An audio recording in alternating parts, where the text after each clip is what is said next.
Barangay Ginebra, hahakot nga ba ng award? Game 4 Finals, bakbakang Barangay Ginebra kontra TNT Tropang Giga. Makaalagawa na kaya ang Ginebra o tatabla ang TNT? Kumpara nitong mga nakalipas na araw ay mas nagkaroon ng mas mahabang pahinga ang dalawang kupunan, dalawa lang laro ng Lunes at Martes. At ngayong araw ay ang magiging Game 4 Finals, kung saan napaka-importante niyan para sa dalawang kupunan. Para sa Ginebra, once na makuha nila ang panalo, ay aalagwa na sila sa series at isa na lang yung kanilang kakailanganin.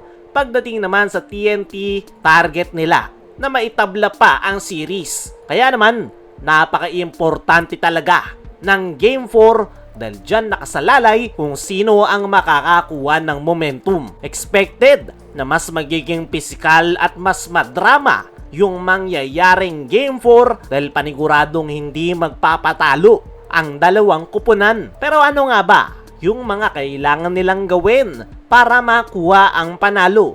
Unahin natin sa Barangay Ginebra. Unang-una, sa kanilang listahan ay kailangan nilang makapagpakita ng strong start. Okay naman yung performance ng Barangay Ginebra ngayong PBA Finals. Talagang yung isa lang sa kanilang problema ay yung kanilang mabagal na simula. Yan yung kanilang naging problema sa nakalipas na Game 2 kung saan agad silang natambakan ng TNT.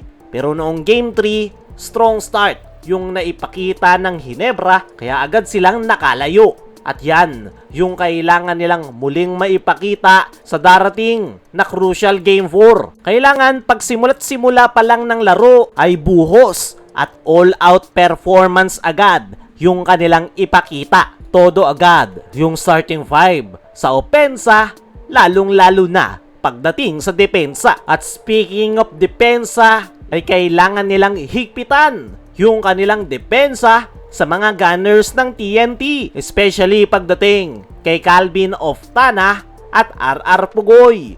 Yang dalawang yan nga mga chong, yung deadly gunner para sa TNT Tropang Giga. Nagawang malimit ng Ginebra yung dalawang yan sa nakalipas na Game 3 at napakaganda ng naging resulta kung saan convincing win ang nakuha ng kupunan ni Coach Tim Cone. At yan nga yung kailangan nilang ipagpatuloy sa darating na Game 3. Kailangan nilang higpitan yung kanilang depensa sa mga gunners ng TNT. Hayaan lang nila yung kupunan ni Coach Chot Reyes na umatake lang ng umatake to the basket, pero wag nilang hahayaan na makatira ang TNT sa 3-point area. Syempre, kung hahayaan ng Ginebra na umatake lang ang TNT to the basket, tunod sa kailangan nilang gawin ay ipasok naman yung kanilang outside shots. Outside shooting ang pinaka-weapon ng Barangay Ginebra ngayong PBA Finals. Once na maginit yung kanilang outside shots, ay napakahirap ng pigilan dahil halos lahat ng players ni Coach Tim ay kayang tumira dyan. Actually, si Japet lang yung hindi tumitira sa 3-point area, pero the rest ay threat pagdating dyan. Kaya naman, kailangan lang talaga ng Ginebra na may pagpatuloy yung kanilang mainit na outside shooting at dyan nga nakasalalay kung makukuha nila ang panalo o hindi. Isa pa sa kailangan ng Ginebra ngayong Game 4 ay mag-step up yung kanilang big 3 na sila RJ Abarrientos, Scotty Thompson at Justin Brownlee. Yang tatlo nga na yan mga chong ay ang pinakamasasabi nating pinaka-importanteng player ng Barangay Ginebra. Si Scotty Thompson ang nagbibigay ng hustle at energy sa kanilang kupunan para magising ang kanyang kupunan. Kailangan ng Ginebra yung all-out performance netong si Scotty. Pagdating naman kay Justin Brownlee, alam nyo na yung kanyang mga kayang gawin. Mag-init lang ito sa opensa ay napakalaking tulong na. At last but not the least ay itong si RJ Abarrientos.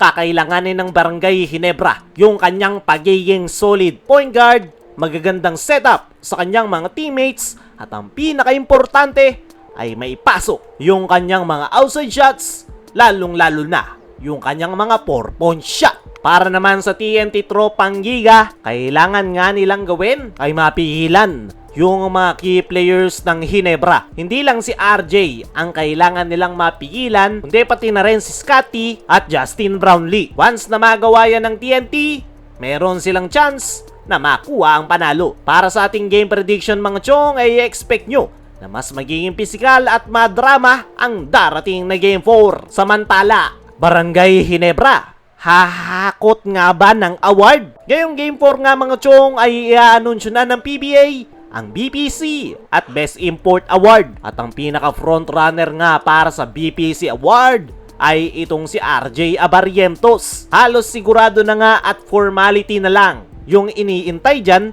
dahil wala ng kalaban si RJ para sa nasabing award. Pagdating naman sa Best Import ay si Justin Brownlee ang kasalukuyang frontrunner pagdating dyan. Pero may ilang umaalma na hindi daw deserve ni Brownlee. Pero very obvious naman na para yan kay Brownlee. Kaya mga chong, ano ang masasabi nyo? Hahakot nga ba ang Ginebra ng award ngayong Game 4? Sino rin sa tingin nyo ang makakakuha ng panalo? I-comment mo lang dyan sa ibaba.